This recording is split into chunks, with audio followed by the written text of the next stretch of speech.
সকলের উদ্দেশ্যে বলবো, এই মিডিয়ার মাধ্যমে সবার কাছে পৌঁছে দিতে যাব যে ছেলেটা একেবারেই অসহায়। আপনারা ওকে ভুল বুঝেন না, আপনারা ওর প্রথম জীবনের প্রথম ভুল মনে করে হইলেও আপনারা ক্ষমা করে দেন। দর্শক, যে আংশিক সংলাপ অর্থাৎ কথা আপনারা শুনলেন, ছেলেটা একেবারেই অসহায়। সে প্রথমবারের মতো জীবনে প্রথম ভুল করেছে, তাকে আপনারা ক্ষমা করে দেবেন। আবারও বলছি যে ছেলেটা একেবারে অসহায়।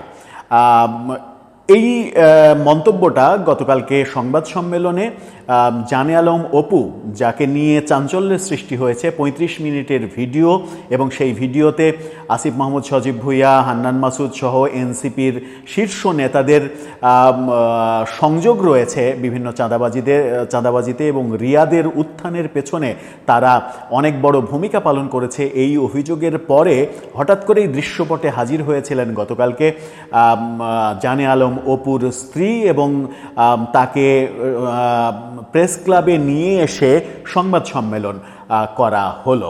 সংবাদ সম্মেলনে অনেক কথা তিনি বললেন, এলোমেলো অনেক কথা শোনা গেল।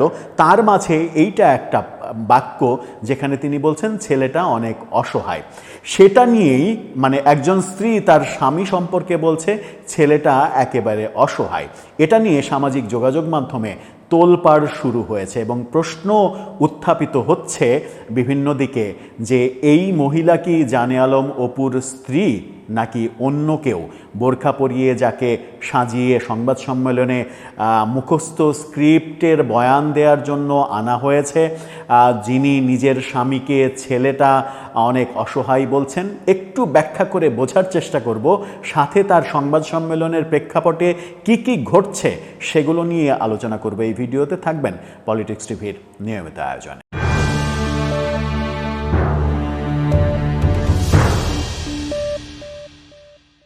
দর্শক, বলছিলাম চাঁদাবাজির অভিযোগে গ্রেপ্তার হওয়া এবং 4 দিনের যার রিমান্ডও হয়েছিল জানে আলম অপু, গুলশানের সেই আলোচিত কোটি টাকা চাঁদাবাজির সঙ্গে যে জড়িত, এবং এই ছেলেটি 35 মিনিটের একটা ভিডিও ছেড়েছে, মানে তার বন্ধুর কাছে করে রেখে গিয়েছিল তার দাবি মতে, এবং তারপরেই সে অ্যারেস্ট হয় গতকালকে। সেই ব্যাপারটা সামাজিক যোগাযোগ মাধ্যমে আসে এবং ভাইরাল হয়। এই ভিডিওটা ভাইরাল হওয়ার পরেই প্রশ্ন উঠেছে যে আসিফ মাহমুদ সজীব ভুঁইয়ার বিরুদ্ধে আর কত অভিযোগ আসলে সরকারের টনক নড়বে। সরকারের টনক নড়ছে না। আসিফ মাহমুদ সজীব ভুঁইয়া দায়সারা উত্তর দিয়েছেন, সেগুলো আমরা শুনেছি। বলেছেন যে এই নারীর অভিযোগ মতো যে ইশরাক হোসেনের বাসায় জানে আলম অপুকে তুলে নিয়ে গিয়ে তাকে নির্যাতন করে জোর করে ভিডিওটা করা হয়েছে। আসিফ মাহমুদ সজীব ভুঁইয়া বলেছেন যে একজনের বাসায় জোর করে এই ভিডিও করা হয়েছে বলে অভিযোগ আসছে, সুতরাং আপনারাই ভেবে দেখেন যে এগুলো কি। অর্থাৎ এটাকে সাজানো নাটক হিসেবে বলা হচ্ছে। এখন জানে আলম অপুর যে ভিডিও বার্তা নির্যাতনের কথা বলা হচ্ছে, সেই ভিডিও বার্তায় জানে আলম অপু যে নির্যাতিত হওয়ার পরে মনের বিরুদ্ধে কথা বলছেন সেগুলো বোঝা যায়নি। কোনোভাবেই মনে হয়নি যে তিনি জোর করে কথা বলছেন কিংবা নির্যাতিত হয়েছেন। তাহলে কেন এই অভিযোগ আসছে? যে মহিলাকে এনসিপি প্রেস ক্লাবে নিয়ে এসে সংবাদ সম্মেলন করালো, এবং অনেকে অভিযোগ করছেন যে তাকে স্ক্রিপ্ট মুখস্থ করিয়ে সংবাদ সম্মেলন করানো হলো। স্ক্রিপ্টের প্রসঙ্গটা আবার খুব ইন্টারেস্টিং। কয়েকদিন আগে আসিফ মাহমুদ সজীব ভুঁইয়ার বিরুদ্ধে কুমিল্লার যে ট্রিপল মার্ডার মুরাদনগরের, সেই ট্রিপল মার্ডারের ভুক্তভোগী হাসপাতাল থেকে বেরিয়ে এসে সংবাদ সম্মেলন করেছিলেন। সেখানে সেই সংবাদ সম্মেলনে আসিফ মাহমুদ এবং তার বাবাকে অভিযুক্ত করা হয়েছিল। সেই ব্যাপারে আসিফ মাহমুদ সজীব ভুঁইয়া বলেছিলেন যে স্ক্রিপ্টেড সংবাদ সম্মেলন, স্ক্রিপ্ট দেখে দেখে আমার বাবার নাম বলেছে। আবারও আমরা দেখলাম যে স্ক্রিপ্টেড একটা সংবাদ সম্মেলন, যদি স্ক্রিপ্টেড ব্যাপারটা ইম্পর্টেন্ট হয়ে থাকে। জানে আলম অপুর স্ত্রী দাবি করা এই মহিলা অনেক কথাই বললেন এনসিপি তাকে নিয়ে এসেছে সংবাদ সম্মেলনে, এতদিন তারা খোঁজ খবর নেয়নি। অনেক রাজনৈতিক দল তার নেতাকর্মীরা বিপদে পড়লে বিভিন্নভাবে গোপনে হলেও সহযোগিতা করে, কিন্তু এনসিপি কোনো সহযোগিতা করেনি। এনসিপি একেবারে এখান থেকে দূরে সরে গিয়েছিল, তার ছাত্র সংগঠন থেকে তাকে বহিষ্কার করা হয়েছে। অনেক কথাই বলেছেন, কিন্তু যে কথা নিয়ে আলোচনার সূত্রপাত সেটা হচ্ছে তিনি সংবাদ সম্মেলনের এক জায়গায় বলছেন যে ছেলেটা অনেক অসহায়, ছেলেটা অনেক অসহায়, নিরীহ, তা প্রথমবারের মতো এই ভুল করেছে, তাকে ক্ষমা করে দেন। সেখানেই সামাজিক যোগাযোগ মাধ্যমে প্রশ্ন উঠেছে, যে প্রশ্নটা প্রথমেই উঠেছিল যে এই মহিলা জানে আলমের স্ত্রী কিনা আদৌ। কারণ এই মহিলার অনেক কথা, সেগুলো নিয়ে পরে আলোচনা করছি।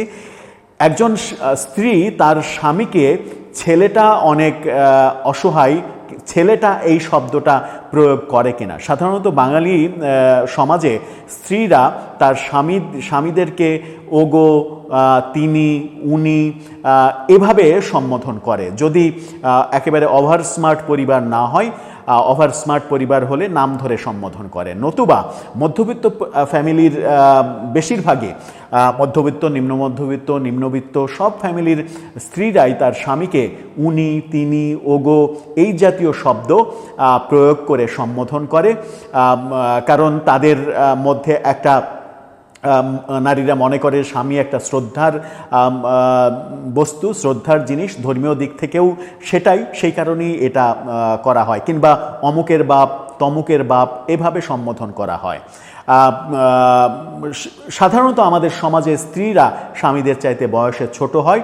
তো বয়সে ছোট একজন স্ত্রী তার স্বামীকে কোনো জায়গায় স্বামী সম্পর্কে কথা বলতে গেলে নিশ্চয়ই বলবে না ছেলেটা অনেক অসহায়। মানে স্বামী যদি বয়সে ছোট না হয় তাহলে তো বলার কথা নয় ছেলেটা, কিংবা স্ত্রী বড় হলেও বলার কথা নয়। কিন্তু এই ক্ষেত্রে প্রশ্ন আসছে যে উনি কি আদৌ স্ত্রী যিনি স্বামী সম্পর্কে বলছেন ছেলেটা অনেক অসহায়, সে প্রথমবারের মতো ভুল করেছে, তাকে আপনারা ক্ষমা করে দেন। এই যে ছেলেটা শব্দটা ব্যবহার করলো, সেখানেই সামাজিক যোগাযোগ মাধ্যমে অনেকে বলার চেষ্টা করছেন যে উনি জানে আলমের স্ত্রী নন। স্ত্রী হলে স্বামীকে ছেলেটা সম্বোধন করার কথা নয়, হয় উনি কিংবা তিনি এভাবে সম্বোধন করবে, অথবা অমুকের বাবা, তমুকের বাবা এভাবে সম্বোধন করবে, অথবা অনেক বেশি স্মার্ট হলে নাম ধরে তাকে সম্বোধন করবে। ছেলেটা যখনই বলছে তখনই হচ্ছে যে সে আমার চাইতে অনেক ছোট এবং সম্পর্কটা স্বামী স্ত্রীর সম্পর্ক না, এমনটাই আমাদের বাঙালি সমাজের যে কালচার, সেই কালচারে বোঝা যায়। সেই প্রসঙ্গগুলো এনেই সামাজিক যোগাযোগ মাধ্যমে নানাভাবে প্রশ্ন করা হচ্ছে যে এনসিপি যাকে দিয়ে সংবাদ সম্মেলন করালো উনি কি জানে আলমের স্ত্রী কিনা, এই বিতর্ক উঠছে। বিতর্ক সত্য কি মিথ্যা সেটা পরের বিষয়। এই মহিলা যেটা দাবি করলেন সেটা হচ্ছে যে গোপীবাগে ইশরাক হোসেনের বাসায় ধরে নিয়ে গিয়ে তাকে টর্চার করা হয়েছে এবং নির্যাতন করে তার ভিডিওটা নেওয়া হয়েছে। অথচ জানে আলম অপু তার ভিডিও বার্তায় বলেছেন যে তার স্ত্রী এই ঘটনা শোনার পরে একবারই ফোন দিয়েছিল, সেই একবার ফোন দিয়ে সে গালাগালি করেছে কিংবা প্রচণ্ড রাগারাগি করেছে এবং তার সঙ্গে আর যোগাযোগ করতে নিষেধ করেছে। তার মানে হচ্ছে জানে আলম অপুর সঙ্গে তার স্ত্রীর আর যোগাযোগ হয়নি। তাহলে তার স্ত্রী কিভাবে জানলো যে মানে গোপীবাগে ইশরাকের বাসায় তাকে ধরে নিয়ে যাওয়া হয়েছে কিংবা ধরে নিয়ে গিয়ে টর্চার করা হয়েছে, টর্চারের ফলে টর্চার করে তাকে জোর করে এই ভিডিও করিয়ে নেওয়া হয়েছে, এই তথ্যগুলো উনি কিভাবে জানলেন? এই প্রশ্নটা উঠছে। এই প্রশ্নটা উঠছে। আবার এটাও বলেছেন যে ওই অর্থে তার কোনো বাবা মা নেই, সে এতিম, এই কথাটাও কিন্তু স্ত্রী বলেছেন। কিন্তু জানে আলম অপু তার ভিডিও বার্তায়, যে 35 মিনিটের ভিডিও বার্তায় বলেছেন যে তার মা যখন ফোন দিচ্ছে একের পর এক, তখন আমি ভয়ে ফোন ধরতে পারছি না, যে হ্যালো বলে আমি মাকে কি উত্তর দেব, মায়ের ফোনটা পর্যন্ত রিসিভ করতে পারছি না। তার মানে তার মা স্টিল, বাবার কথা প্রসঙ্গ আসেনি, তার মানে হচ্ছে যে তার পরিবার আছে, কিন্তু স্ত্রী বলতে চাচ্ছেন যে তার বাবা মা নেই, সে এতিম। এই যে অসংলগ্ন ব্যাপারগুলো, অসংলগ্ন কথাগুলো, এই অসংলগ্ন কথাগুলোই প্রশ্ন তুলছে যে এই মহিলা আদতে কে? এই মহিলাকে সাজিয়ে গুছিয়ে তাকে স্ক্রিপ্ট মুখস্থ করিয়ে সামনে আনা হয়েছে কিনা এই প্রসঙ্গে কথা বলার জন্য। আসিফ মাহমুদ সজীব ভুঁইয়া আদতেও দোষী কিনা, তিনি সত্যিই নীলা মার্কেটে হাঁসের মাংস খেতে গিয়েছিলেন কিনা, ওয়েস্ট ইন্ডিয়ে ওই ভোরে কি করছিলেন, সেদিন তিনি উপস্থিত ছিলেন কিনা সেই ব্যাপারে ব্যাপারেও তিনি অস্বীকার করেননি, বলেছেন আমার খেয়াল নাই ওই দিনই আমি গিয়েছিলাম কিনা। আবার বলেছেন যে আমি হাঁসের মাংস খেতে গিয়েছিলাম নীলা মার্কেটে, সেখানে হাঁসের মাংস না পেয়ে আমি ওয়েস্টিনে গিয়েছিলাম।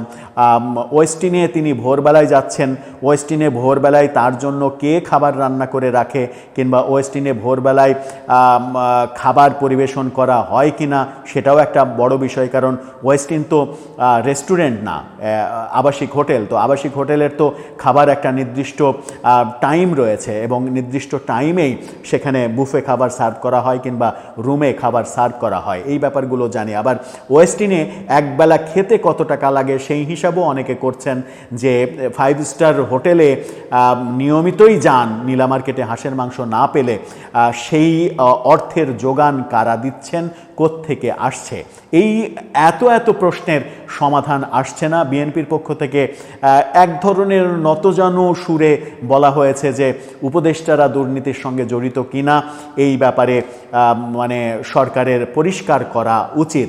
বিএনপির কোনো স্পষ্ট এবং তীব্র অবস্থান আমরা দেখতে পাচ্ছি না, কারণ বিএনপি এখন পর্যন্ত মনে করছে এনসিপি এবং সরকার এই দুই পক্ষকে কোনো রকমে ম্যানেজ করে তাদেরকে রাজি খুশি করিয়ে আগামী নির্বাচনটা যে কোনোভাবে অনুষ্ঠিত করা, যে নির্বাচনের মাধ্যমে তারা ক্ষমতায় যাবে।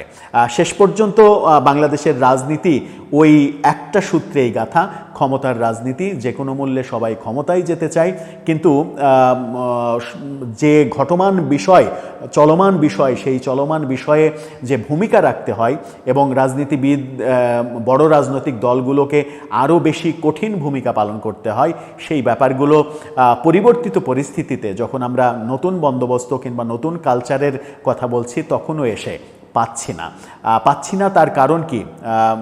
বিএনপিকে কি সরকার বলতে দিচ্ছে না, নাকি বিএনপি নিজে থেকেই বলছে না, সেই প্রশ্নগুলোও আসছে। এত বড় ঘটনা নিয়ে যত বেশি শোরগোল হওয়ার কথা ছিল তত বেশি শোরগোল আমরা হতে দেখিনি, এবং আমরা নিশ্চিত করেই বলতে পারি যে আগামী 2-1 দিনের মধ্যে এই ঘটনাটা ধামাচাপাও পড়ে যাবে। দর্শক, এই ব্যাপারে আপনার মন্তব্য জানিয়ে লিখতে পারেন আমাদের কমেন্ট বক্সে।